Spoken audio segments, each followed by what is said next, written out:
and anyone else who is watching this video.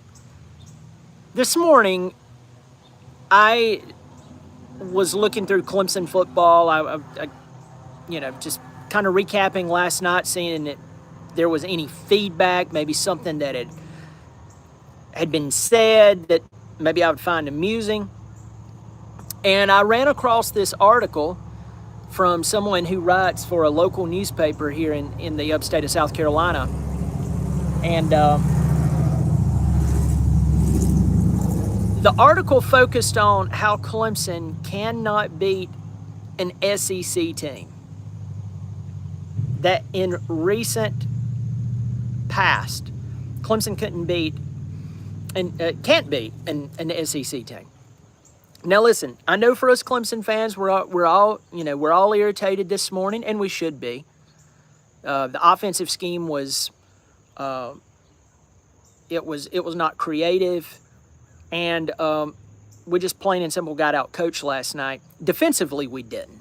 Offensively, their defense contained our offense. That's what I'm trying to say. But kudos for them to LSU for them to do it, and it is what it is. But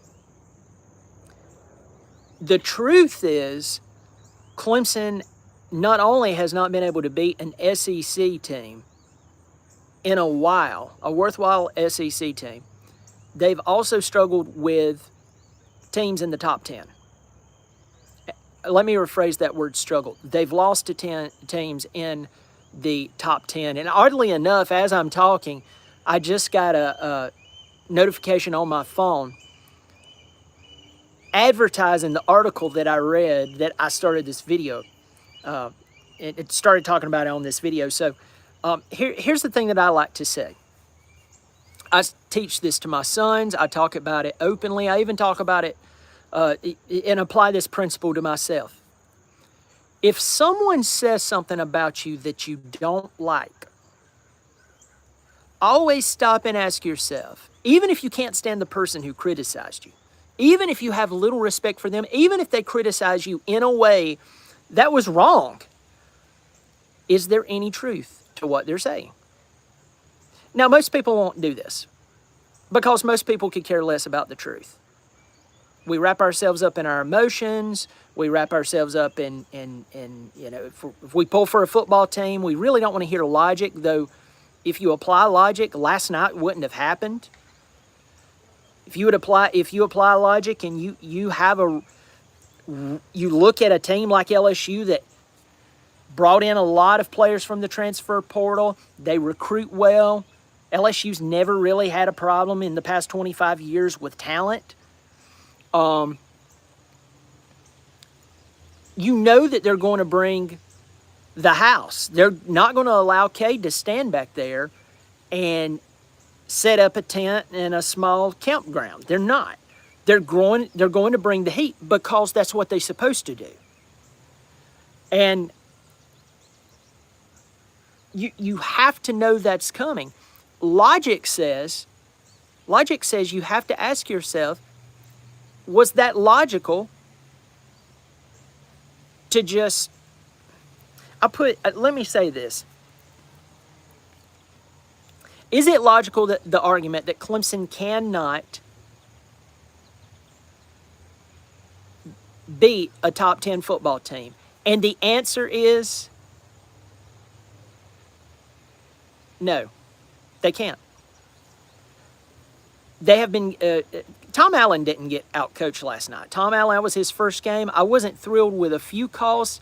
Overall, Clemson's defense stayed on the field forever. LSU had the ball almost an entire quarter longer than Clemson. We should be impressed that Clemson's defense stuck in there as long as they did and that they were physically prepared to do as well as they did. But I am telling you straight up, Clemson's offensive scheme, it's not a scheme that's going to beat elite football teams. And So maybe, I think Dabo pushed back on it. Dabo said something about, hey, you can pick and choose, what stats you want to talk about. And folks, I get what he's talking about. If you want to talk about how Clemson as a whole has done, while Dabo Swinney overall has done against big football teams, I think he is. I think especially with the SEC, he's like 21-17 or something like that. But in recent history, since Trevor Lawrence was gone, Clemson cannot beat a good SEC team. And so if that makes you angry and you're a Clemson fan, or if that makes you angry and that makes me not a Clemson fan because I just told you the truth, maybe you're getting mad at the wrong thing. Maybe you should step back and ask yourself, why can't Clemson beat not only a good SEC team, why can't they beat a top 10 team? And we just have to come back to the reasons and stop running from it. And I said this last night in my post-game show, that if Clemson comes out and they open up the playbook against Troy in 6 days, and they score 900 points and have 5,000 yards of total offense, we should not be impressed. Because the time to open up the playbook and get creative was last night when you had a rabid defense coming after you. So, you can still be a fan and love your team and use your brain and be logical. So, when Clemson was Clemson, when Clemson was winning big games, yeah, they had some really good quarterbacks, but they had some really good schemes. They had some really creative play calls, offensively and defensively. You didn't outcoach Clemson. Clemson came in and coached very well offensively and very well defensively, and you had to deal with the talent on the field. And that's not the case now. So it just looks like right now that Clemson is probably I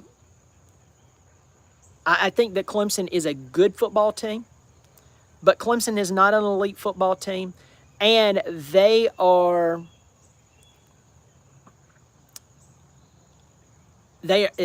a bunch of eligibility that's being wasted right now. I mean, do you realize, folks, that the team that is currently playing for Clemson, I'm talking about offense and defense, a lot of them they will be gone next season. They will be gone. So if you can't do it with a third-year starter, and you can't do it with this offensive line. By the way, I've been seeing a lot of people take shots at our offensive line and been taking shots at Cade. Cade threw for just as much yardage as Nussmeier did last night, and I'm pretty sure he threw about 10 less passes. You can only run the plays that are being called for you. So before you go after our offensive line and you go after Cade, you better be sure that you're taking in consideration the offensive scheme for last night. Because the offensive scheme I saw Alabama have ran against them by Florida State, that was an offensive scheme. That was unbelievable. That's why everybody's shaking their head going, what happened? Gus Malzahn happened. That's what happened. But folks, I am telling you straight up, if you're going to overlook the strategy last night and you're going after Cade Klubnik, you're going after the offensive line, I am telling you, you can have your opinion, but I'm telling you your opinion is wrong.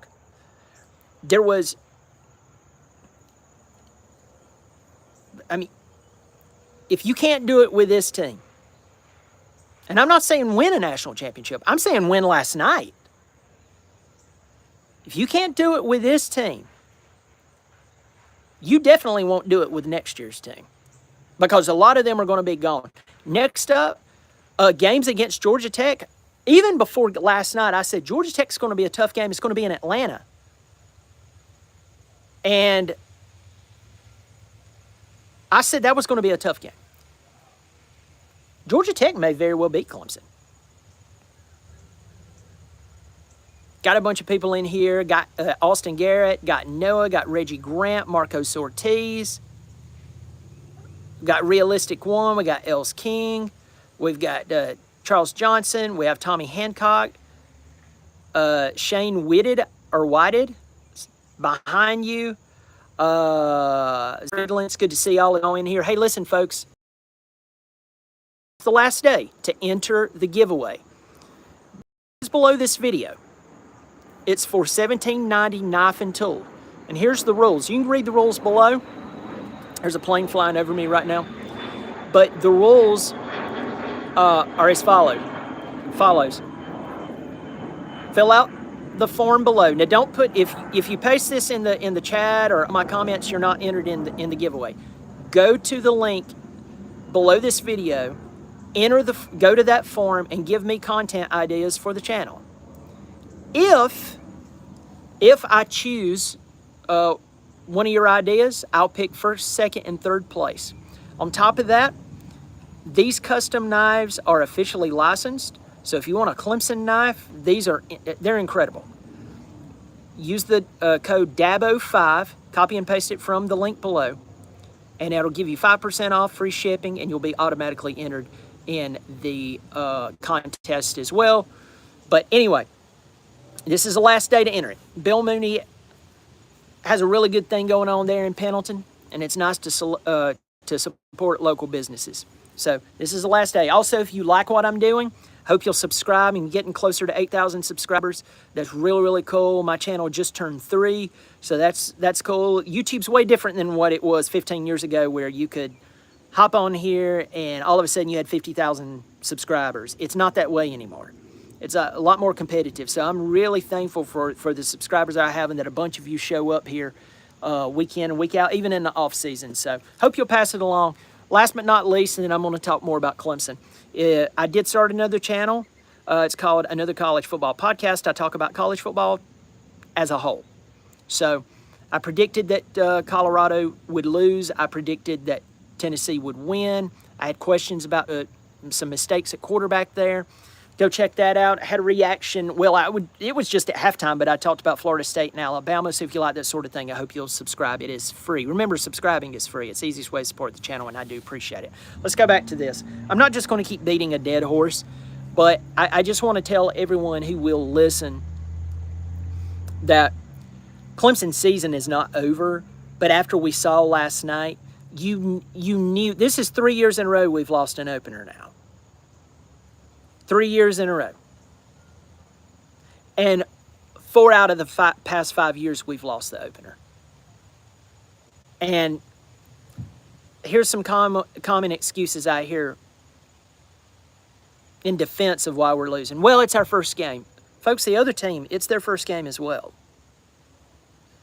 There are a mirage of teams who played yesterday who it was their first game of the season.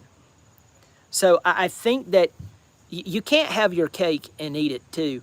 Either Clemson is a good football team or they're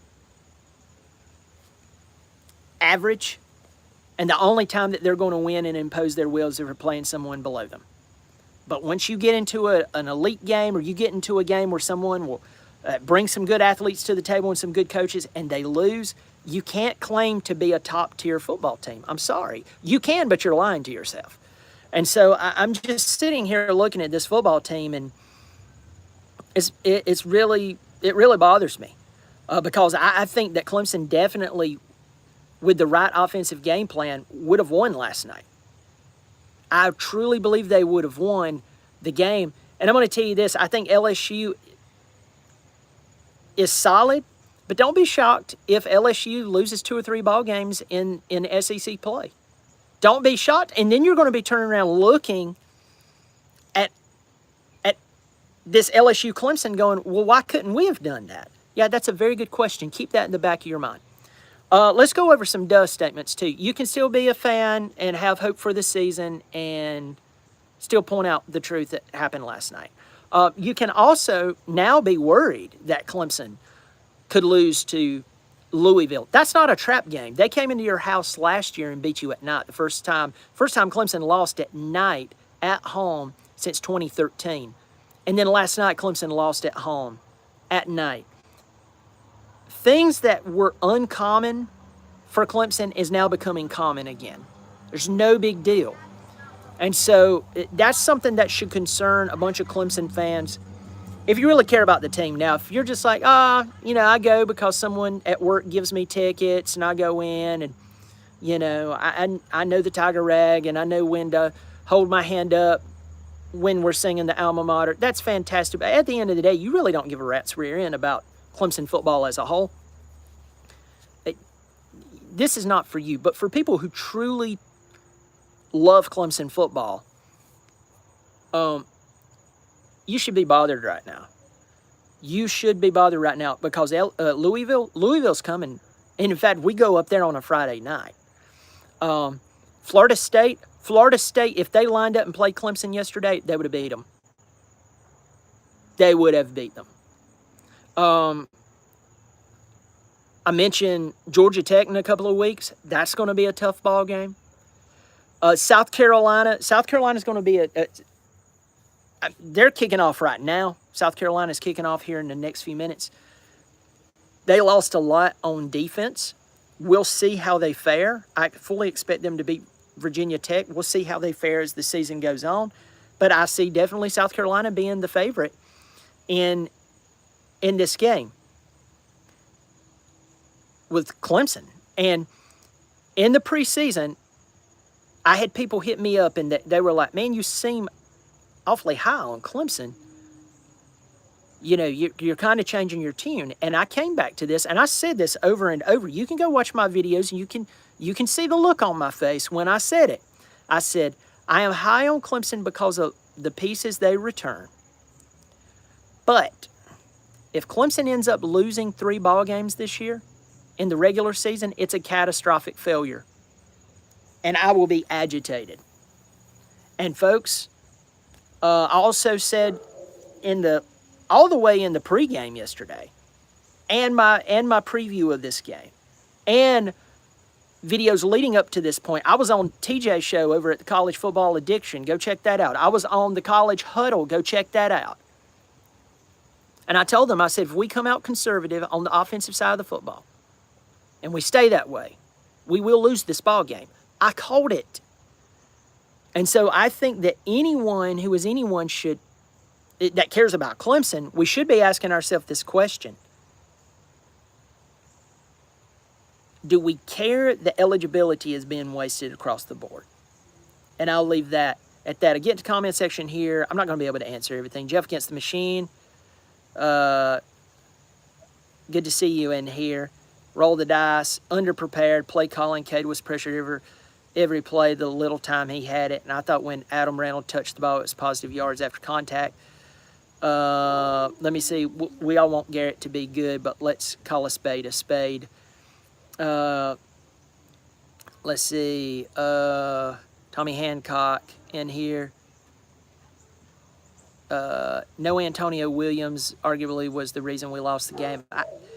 I've heard that a lot, but I disagree with that, but I respect your opinion on that. Chase Henderson May there. Good to see you, Chase. Chase, I think when you and I were talking last night, you were going through a bad spot, and I think we ended up talking over each other, and then I think you lost reception, but it was good talking to you last night. Tell the family I said hey.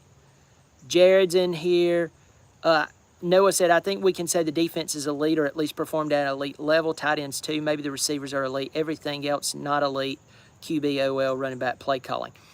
And Noah, I know that you disagree with me on Cade, and that's totally fine. I think a lot of the pieces are there.